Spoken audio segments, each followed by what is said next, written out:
Muy buenos días, querido presidente de CEPIME, querido presidente de COE, miembros de la Asamblea General de CEPIME, queridos compañeros. Quiero comenzar mi intervención agradeciendo la oportunidad que me brindan de compartir con ustedes esta clausura de la Asamblea General.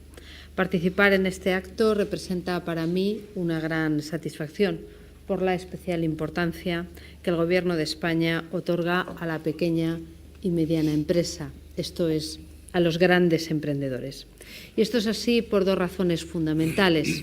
La primera de las razones tiene que ver con los valores, con la admiración que inspiran a aquellas personas que emprenden, asumen riesgos y superan dificultades para crear, para crecer y para prosperar. Su audacia y tenacidad supone tanto motivo de ejemplo como razones para la esperanza, un activo intangible de un valor incalculable para una sociedad. Cuando un emprendedor logra el éxito, estimula su historia al comienzo de otras y así surgen nuevas ideas, nuevos proyectos, nuevas posibilidades.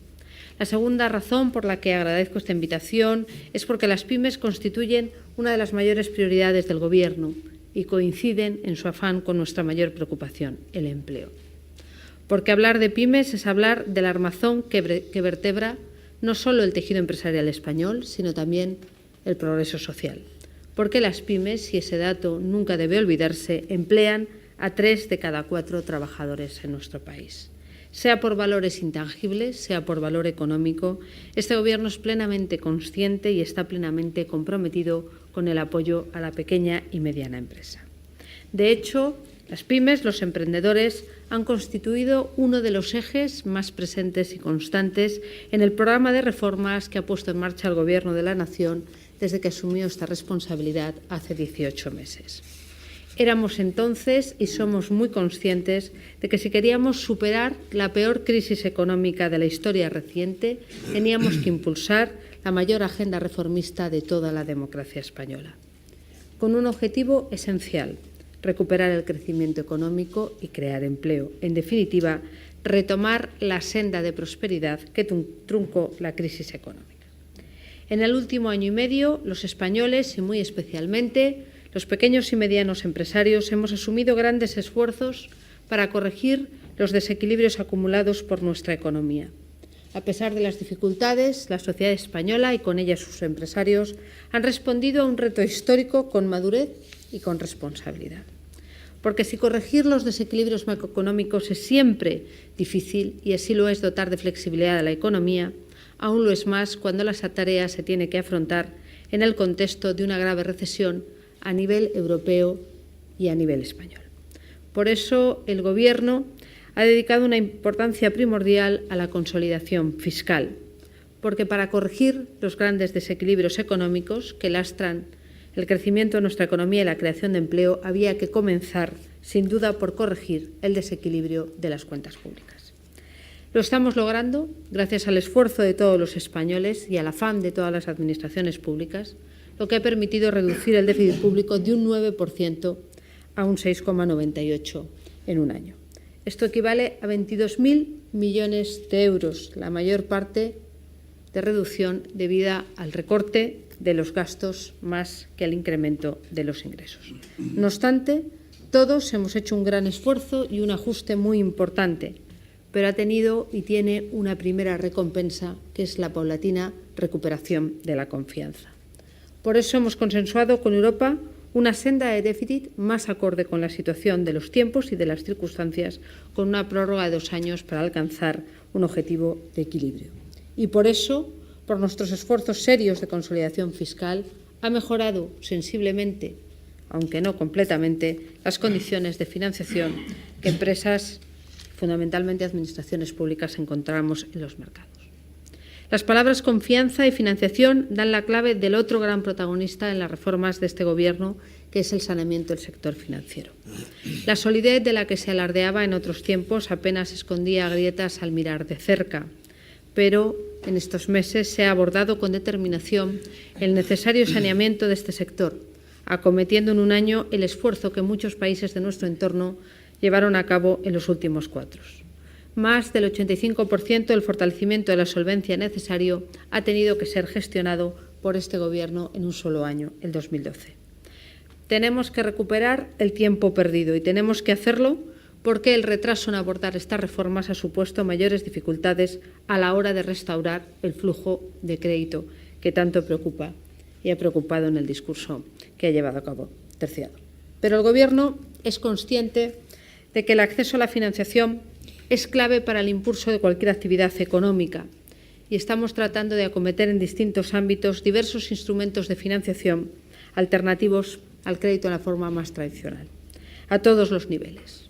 Hace apenas 15 días, el Instituto de Crédito Oficial ponía en marcha una nueva línea de financiación para apoyar la adquisición por parte de entidades financieras de los bonos y pagarés emitidos por empresas españolas. Una medida dirigida prioritariamente a las empresas de pequeño y mediano tamaño, ya que se prevé un importe máximo por cliente de emisión de 50 millones de euros. La semana pasada, en el Consejo Europeo, el presidente del Gobierno defendía el necesario consenso para revitalizar el crédito a las pymes, para acordar el incremento de los préstamos del Banco Europeo de Inversiones destinados a este fin y la aplicación de fondos estructurales y grandes programas destinados a favorecer la competitividad y la innovación, como el programa COSME o el Horizonte 2000. También está en marcha la reforma de las sociedades de garantía recíproca, que empieza por las novedades que se incluyen en la Ley de Apoyo al Emprendedor. Nuestra voluntad es seguir trabajando para favorecer el acceso a la financiación y también porque esa financiación alcance la mayor rentabilidad posible en un marco económico competitivo. Por este motivo, el Gobierno ha impulsado profundas reformas estructurales en el terreno de la competitividad, como la reforma laboral. Una reforma pensada para favorecer la contratación y en la que se incorporó un nuevo instrumento para las pequeñas iniciativas empresariales con amplísimas bonificaciones, el contrato de apoyo al emprendedor. A día de hoy se han suscrito 116.559 contratos y merece la pena destacar que el 40% de ellos lo han sido con jóvenes menores de 30 años. Hemos asumido esfuerzos importantes para corregir los desequilibrios de partida y hemos constatado que vamos por buen camino, pero que es necesario intensificar el ritmo de las reformas. Por eso, sin dejar nunca de lado nuestro compromiso para cumplir los objetivos de déficit y la paulatina estabilización del sistema financiero, hemos asumido en este segundo año de legislatura una nueva oleada de reformas que concede mayor protagonismo al crecimiento. Y eso significa atender de forma prioritaria a la pequeña y a la mediana empresa. Este viernes pasado, el Consejo de Ministros dio luz verde a un amplio paquete de apoyo a las pymes, para favorecer su iniciativa, su crecimiento y su desarrollo. Por un lado, este viernes hemos remitido a las Cortes el proyecto de Ley de Apoyo al Emprendedor y su internacionalización, que constituye el más completo instrumento normativo hasta ahora adoptado en respaldo de la iniciativa de la PYME. Pero también, y en respuesta directa a la petición de las empresas, se ha aprobado un contundente programa normativo para la lucha contra la morosidad en las administraciones públicas, que responde a nuestra voluntad de poner fin a las dilaciones en los pagos y que es una de las primeras iniciativas puestas en marcha del informe para la reforma de las administraciones públicas. Un informe que empieza a concretarse en medidas y que, con su permiso, después analizaré en el devenir de esta intervención. Permítame primero que subraye algunas de las previsiones de la Ley de Apoyo a los Emprendedores, verdaderamente novedosas, porque, valga la paradoja, respondían a viejas reivindicaciones e inquietudes de este colectivo y muy especialmente de CEPIME y que queremos seguir enriqueciendo en el trámite parlamentario. La nueva Ley de Emprendedores introduce un nuevo tipo societario, la sociedad limitada de formación sucesiva, que podrá crearse con un capital inicial de €1. Es la gran diferencia respecto a la tradicional sociedad de responsabilidad limitada, cuyo capital inicial mínimo era de 3.000. Como sucedía con las cuotas que disuadían a los jóvenes de emprender, en este caso lo era la necesidad de realizar una cuantiosa aportación inicial, cuantiosa para quien está a punto de emprender. Del mismo modo que se aprobó la tarifa plana de 50 € para las altas en la Seguridad Social, se ha concebido esta nueva forma societaria para la creación y promoción de nuevas empresas. Una empresa podrá crearse y podrá empezar a funcionar sin necesidad de esa aportación de entrada. A cambio, se le exige una reserva legal del 20% de los beneficios que se vayan obteniendo para completar paulatinamente ese capital mínimo. Gracias a esta medida, quizá ayudaremos a que algunas ideas tengan una oportunidad, la primera oportunidad. Pero tampoco hemos querido descuidar en la Ley de Emprendedores el capítulo referido a la segunda oportunidad, Crear un negocio propio es siempre una gran ocasión para todos, pero sobre todo en épocas de crisis lleva aparejados innumerables riesgos para quien lo promueve. No es razonable pedir a los emprendedores que los asuman sin que la ley al menos les dé un mínimo respaldo. Estaríamos desaprovechando el talento, el empuje que tanta falta nos hace para salir de la crisis. Por eso, la Ley de Emprendedores introduce medidas para facilitar lo que llamamos segunda oportunidad. Consiste, por ejemplo, en establecer un mecanismo de negociación extrajudicial de las deudas, que permite, en determinados casos, quitas de hasta el 25% y moratorias de 3 años, y que hemos mejorado tras su paso por el Consejo General del Poder Judicial en la ley que ahora se ha remitido a Cortes. Pero el mensaje importante no se remite a los porcentajes concretos, sino a la proporción del esfuerzo. Un contratiempo en la primera iniciativa no tiene por qué significar el fin de una carrera empresarial.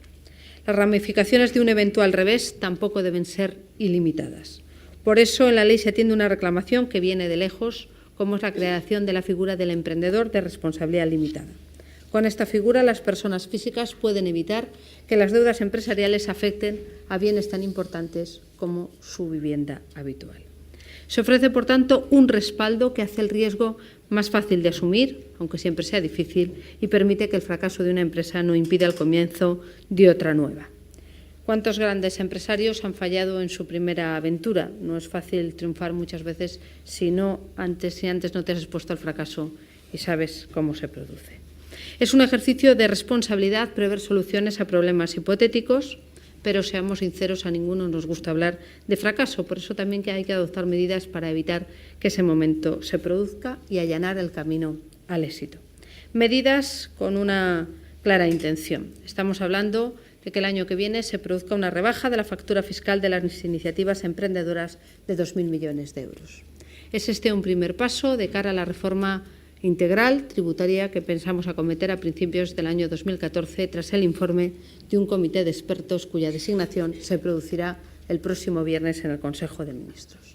No obstante, ya la Ley de Emprendedores contempla deducciones por la reinversión de beneficios en la propia empresa y en las actividades de investigación y desarrollo, aunque no se tengan beneficios.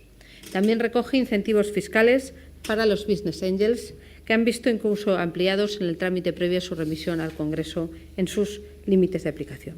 Y lo que es más importante, se implanta por fin con esta ley el IVA de caja, cuyo régimen beneficiará a los 1.300.000 autónomos y más de 1 millón de pymes con un volumen de operaciones inferior a 2 millones de euros. En este caso estamos constreñidos por la normativa europea en su fijación. A diferencia de lo que sucedía hasta ahora, no tendrá que pagarse el IVA de las facturas impagadas, sino que se ingresará el impuesto cuando cobren la deuda. Y por un sistema de IVA cruzado trataremos también de que se reduzca la morosidad privada para poder acogerse a esta medida. Con este nuevo régimen, muchas pymes se evitarán la asfixia por problemas de liquidez, por no tener que pagar de su bolsillo aquel IVA que todavía no le han ingresado. Pero esta situación es todavía más grave si tenemos en cuenta que en multitud de ocasiones los acreedores con pagos pendientes de ejecutar no son particulares ni otras empresas, son las propias administraciones. Este es otro problema acuciante al que hay que darle solución, al que llevamos atendiendo desde el comienzo de la legislatura, como ha recordado en la intervención inicial, como consecuencia del Plan de Emprendedores, pero que también ha ocupado un capítulo muy importante en el informe para la reforma de las administraciones públicas. No podía ser de otro modo cuando uno de los ejes fundamentales de este informe ha sido un entorno más dinámico a la actividad económica por parte de la propia Administración. Así lo entendimos cuando hace 8 meses decidimos poner fecha, letras y cifras a una reforma que nadie se había atrevido a poner encima de la mesa en 30 años. Como saben, en este tiempo la Comisión para la Reforma de las Administraciones Públicas ha realizado un trabajo ímprobo de estudio, de análisis y de propuestas, que ha dado su fruto en una batería de 217 medidas detalladas, tan ambiciosas en su planteamiento como realistas en la posibilidad de ejecución. La trascendencia de este informe merece que reitere públicamente mi agradecimiento a todos los responsables públicos que han participado en su elaboración, a todos los ciudadanos que lo han hecho a través del buzón electrónico, pero también a entidades que han colaborado a través del Consejo Asesor de la Comisión y entre ellas CEPIME, que junto a COE realizó aportaciones sustanciosas que han servido de guía en varias de esas 217 medidas. El entusiasmo que los representantes empresariales han demostrado por esta reforma es motivo de especial satisfacción para todos los miembros de esa comisión. Permítanme que traiga a colección un fragmento de uno de los escritos aportados por COE CEPIME al Consejo Asesor, que creo que es muy claro y muy directo. El entramado institucional está generando costes evitables a las actividades económicas y, por tanto, restando capacidad de crecimiento y generación de empleo. Concluía: la reforma de las administraciones públicas es la reforma estructural más importante para salir de la crisis. No puedo estar más de acuerdo y sé que nunca nos va a faltar el aliento y el compromiso de COE CEPIME para llevarla a cabo. Y también la capacidad de convencimiento a quienes tengan alguna dificultad. Reformar las administraciones públicas, como ya hemos anunciado, supondrá un ahorro de 37.700 millones de euros hasta 2015. Un ahorro que ganaremos céntimo a céntimo solo con medidas estructurales de administración, erradicando solapamientos, eliminando trabas y simplificando procedimientos. Es una reforma que propone hacer más con menos, que permite potenciar lo esencial eliminando lo superfluo, pero también es una reforma de crecimiento y de estímulo a la actividad productiva, porque es mayor eficiencia y mejor regulación para dinamizar el trabajo de las empresas. Para el primer ejemplo de cómo lo vamos a llevar a cabo, no tengo más que remontarme al último viernes, que se aprobó una de las primeras medidas derivadas de este informe. Un paquete normativo de lucha contra la morosidad en las administraciones públicas, con 3 instrumentos distintos pero complementarios. En primer lugar, una ley orgánica de control de la deuda comercial en el sector público, que incorpora este concepto en el principio de estabilidad presupuestaria, para asegurar el rigor necesario en el pago a tiempo de los proveedores. Se prevé un proceso garantista que puede terminar en que si una administración no paga en plazo una obra o un servicio, será el Ministerio de Hacienda el que satisfaga los créditos al proveedor y retenga el importe de la financiación de la administración en cuestión. Para realizar el seguimiento y comprobar que las administraciones cumplen, se introduce el concepto de periodo medio de pago a proveedores, que las administraciones deberán publicar a los 15 días de la entrada en vigor de la ley. La exactitud y fiabilidad del pago medio de plazo, el periodo medio de pago a proveedores, quedan garantizadas por otra norma presentada también el viernes, que es la Ley de Impulso de la Factura Electrónica y creación del registro contable de facturas en el sector público. Esta ley articula un sistema porque las empresas podrán registrar electrónicamente sus facturas, haciendo constar oficialmente todos aquellos pagos pendientes de abonar por la Administración. No habrá opacidad posible ni resquicios para adulterar el periodo medio de pago a proveedores. Ya no es posible guardar las facturas en un cajón cuando tienen que constar de forma telemática. No obstante, éramos conscientes de que las administraciones pueden tener dificultades para poner en marcha todas estas medidas. Por eso, aprobamos un Real Decreto Ley de medidas urgentes contra la morosidad del sector público que aportan soluciones para financiar el pendiente de pago a las administraciones territoriales, principalmente ayuntamientos, universidades, parques temáticos y también las deudas del tercer sector, a cambio de aprobaciones de planes de ajuste de las administraciones que refuercen su sostenibilidad financiera. Con este nuevo plan contra la morosidad, lo que haremos es saldar deudas, sanear cuentas y ganar en transparencia, porque lo que ahora se demanda es responsabilidad y certeza.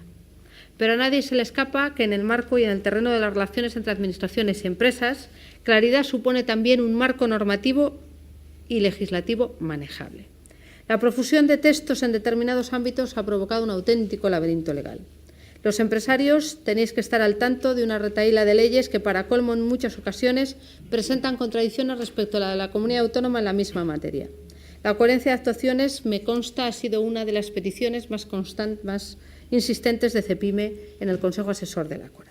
Es una exigencia sensata, desde luego. Por eso, el Gobierno está impulsando una ley de garantía de la unidad de mercado para unificar criterios y desterrar incongruencias internas en nuestro país, que menoscaban, a pesar de estar en un mercado único europeo, el fluido desarrollo del comercio y la actividad empresarial dentro de España. Una ley que será remitida a Cortes este mes de julio. El informe de la Comisión también incide en la necesidad de contar con un esquema legislativo menos intrincado dentro de la propia Administración General del Estado. Por ello, se va a avanzar en programas de simplificación y calidad normativa y en la elaboración de textos refundidos sobre materias relevantes que afectan muy especialmente a la pequeña y mediana empresa y que son objeto continuamente de sucesivas legislaciones, modificaciones y desarrollos. Por ello, aprobaremos 14 textos refundidos en alguna de las materias más utilizadas por la pequeña y mediana empresa. Hay más. Para evitar la dispersión normativa y que las empresas puedan conocer más fácilmente las nuevas disposiciones que les afectan, hemos propuesto un sistema de fecha común de entrada en vigor. Es decir, la normativa interna que afecte a negocios y empresas buscaremos que entre en vigor de manera conjunta en un intervalo acotado de fechas, para que no se esté tan pendiente del BOE como del libro de contabilidad, procurando que haya 2 o 3 fechas al año en que entre en vigor normativa que afecta a la empresa, para que solo sean esas fechas cuando se tenga que estar pendiente de esos ajustes. Si resulta necesario acceder a las normas de forma rápida y sencilla, más todavía lo es acceder a las oportunidades del mismo modo. Por eso, otro de los puntos que nos parecía muy importantes es facilitar el acceso a la contratación pública de las pequeñas y medianas empresas. Hay que tener en cuenta que la proporción de pequeñas y medianas empresas en contratos públicos en España es solo del 33%, 5 puntos por debajo de la media europea. Hay que poner los medios para que pueda ampliarse. Para ello se prevé la creación de una plataforma única de contratación del sector público, en la que se publiquen todas las licitaciones de todas las administraciones, para que las pequeñas y medianas empresas puedan tener conocimiento en cualquier punto del territorio nacional de la existencia de procesos en los que les interesaría concursar. Podrán hacerlo, además, en más concursos, porque una de las medidas que anticipamos en la Ley de Emprendedores de este informe es elevar la cuantía de los contratos para los que se exige clasificación. En los de obra pasa de 350.000 a 500.000 euros y en los de servicio de 120.000 a 200.000. Subir umbrales significa que más pymes plenamente capacitadas para realizar estos trabajos podrán ofertar su concesión. Se amplía la oferta, se reciben más pliegos y el resultado son precios más bajos, mejores servicios y mayor transparencia. Conclusión, ganamos todos, ustedes y nosotros, porque todos salimos beneficiados de una mayor y una mejor competencia. Por eso, desde el Gobierno también se impulsa la creación de nuevas empresas, así se contempla en el proyecto de Ley de Emprendedores, pero también en uno de los elementos más ambiciosos del informe de reforma a las administraciones públicas, que es el llamado proyecto Emprenden 3, que es un portal telemático que conecta a 3 administraciones, estatal, autonómica, local, de manera que aquella persona que desea abrir un negocio se evite peregrinar de oficinas, papeles y administraciones y pueda enviar toda su documentación a través de un punto. Con este programa cumplimos otra de las peticiones de CEPIME en el Consejo Asesor, que era aprovechar los medios telemáticos y unificar procedimientos para gestiones más coherentes en aquellos asuntos que afectan a varias administraciones. En resumen, se trata de una administración al servicio de los empresarios y de los emprendedores. Señoras y señores, termino ya. Déjenme decirles que es pronto para ver el fruto de todos nuestros esfuerzos, el suyo y el nuestro, pero no es pronto para concluir que España avanza por el camino correcto en aras de la consecución de ese gran objetivo que es superar la crisis. La competitividad de nuestra economía está mejorando de forma evidente. La inflación está en mínimos históricos y el sector exterior en máximos inéditos. La economía española ha pasado de un déficit exterior insostenible, que superó hace no muchos años el 10% del Producto Interior Bruto, a un superávit que este año ronda los 2,5 puntos. España, de la mano de las pymes, ha dado un gran salto exportador y en marzo se logró el primer superávit comercial desde hace 4 décadas. Datos como el de hoy, de la disminución del desempleo o el incremento de casi 12.500 autónomos afiliados en este mes son un estímulo para no cejar en el empeño de las reformas. Con el mismo tesón, con la misma confianza en las posibilidades de España y de sus empresarios que CEPIME demuestra todos los días. Muchas gracias.